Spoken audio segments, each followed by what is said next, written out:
Put your hands together for Kamari Stevens.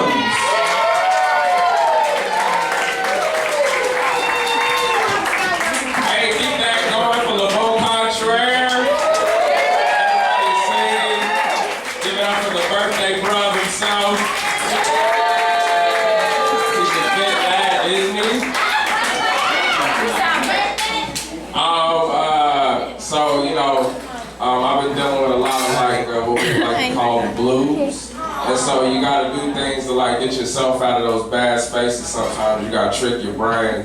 So I'm taking to watching videos of young babies wearing glasses for the first time.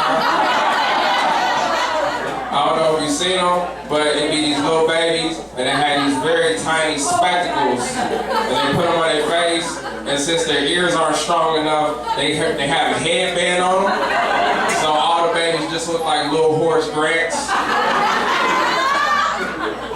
I like watching the videos because it's a point in the video where you see the baby's face, and their eyes get real big, and they had this very nervous smile on their face, and you just know that they're thinking, I hope this is the person that I've been with the whole time.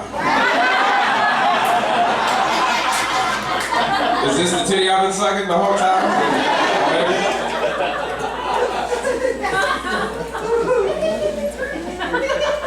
I think that we should cancel cologne commercials. I think they're wildly problematic and toxic to our progressive society. Also, I just don't think that's the best way to sell a fragrance. It's through the TV. I don't think that's the best way. And, if you're gonna sell it through to the TV, I just don't sell it to me by showing beautiful people at places I can't afford to go to. Here I am just standing watching the TV like, oh man, I wish I could afford a trip to Santorini and Oaxaca. I was watching a cologne commercial by Dior, and it was called I'm Your Man, which I feel like is just a way too aggro name for a cologne. But if you're gonna call it that, have a spokesperson be like the epitome of masculinity. Have it be somebody like Daniel Craig or Idris Elba. So I can watch the commercial and be like, ooh, wait a minute, Idris Elba might be my man? I didn't even know that was on the table. Nah, they got the nerve to have Twilight Zone Robert Pattinson as the face of the I'm Your Man cologne campaign. And when I see Robert Pattinson, I don't think he's my man. I'm like, that's Bella's man right there. Well done, well done, well done. Well done. I don't know, man, they always name these cologne stupid shit like Vanity or like Puff Daddy. He had a cologne back in the day called Unforgivable. And then in the commercial, it'd be him in a bed with two women, and he'd get up out the bed, he'll look out, and it'd be like, unforgivable. And I'll be thinking, Puffy, what is it that you've done that's so unforgivable, man? I have read a lot of stuff on the internet about you. I've heard some rumors about you, my guy. I don't know, man, I ain't trying to wear no cologne called Unforgivable. I'd rather wear something called Safe and Sound. I want to wear a cologne called Everybody's Comfortable. No sex crimes were committed where this scent was sprayed.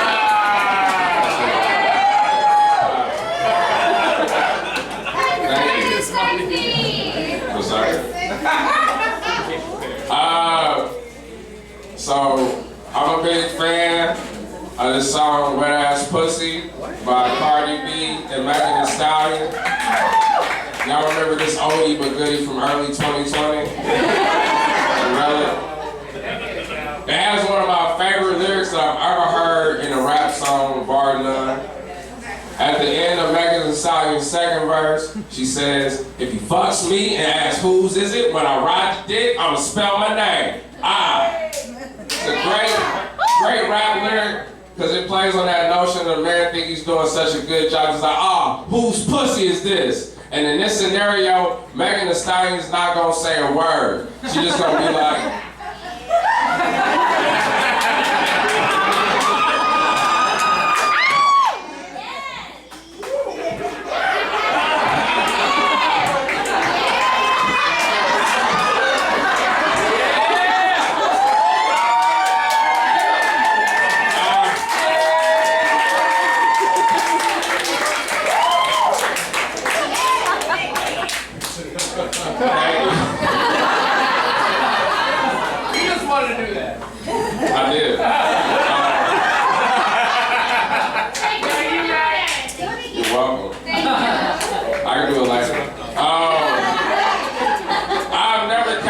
close to saying, whose pussy is this, whilst in bed with a woman, I'm much more likely to say, thank you for being this close to me.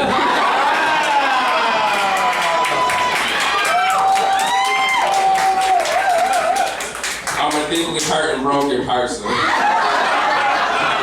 This is healing for me right now. I'm much more likely to say that.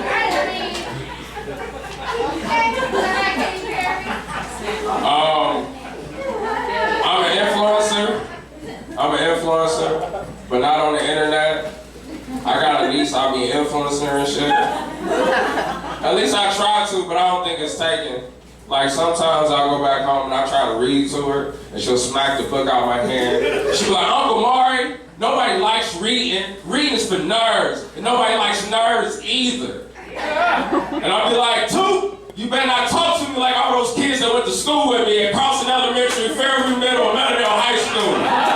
You better not talk to me like those kids who had tongues and sharp swords that leave wounds that never heal. You better not talk to me like that. Sometimes I get stressed out and I'll meditate. And one time my niece called me meditating. She's like, what you doing? So I tried to explain it to her. She's like, can I do that with you? So I went through this like impromptu guided meditation with my niece. Told her to cross her legs, close her eyes, try to focus on centering herself, feeling the ground, and work on her breathing. 10 minutes later, I opened my eyes, she had disappeared. I went to go look for her, I look over the balcony, there she is in the parking lot, standing on a hoverboard like this doing 360s. I don't know, man, but sometimes you can influence a person without even trying.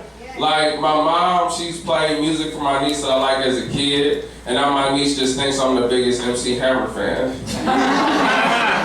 Every time I go home, she's like, you can't touch this, da da da da. I'm like, that's a banger, that's a great. I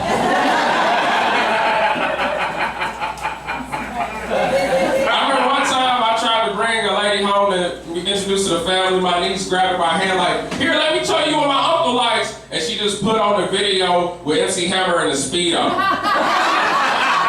It was the MC Hammer Pumps in a Bump video. I'm like, there's some terrible implications when we show you this video. This is not even the era MC Hammer I like. I don't know, man. I just want to be a cool uncle. Y'all see how I'm dressed? And I don't want my niece to get in a cool uncle debate with her friends. And one of her friends is like, oh, my uncle, he introduced me to the radical feminist works of Audre Lorde and Bell Hooks. And another was like, oh, my uncle introduced me to being present and having mindfulness. And my niece is like, too legit.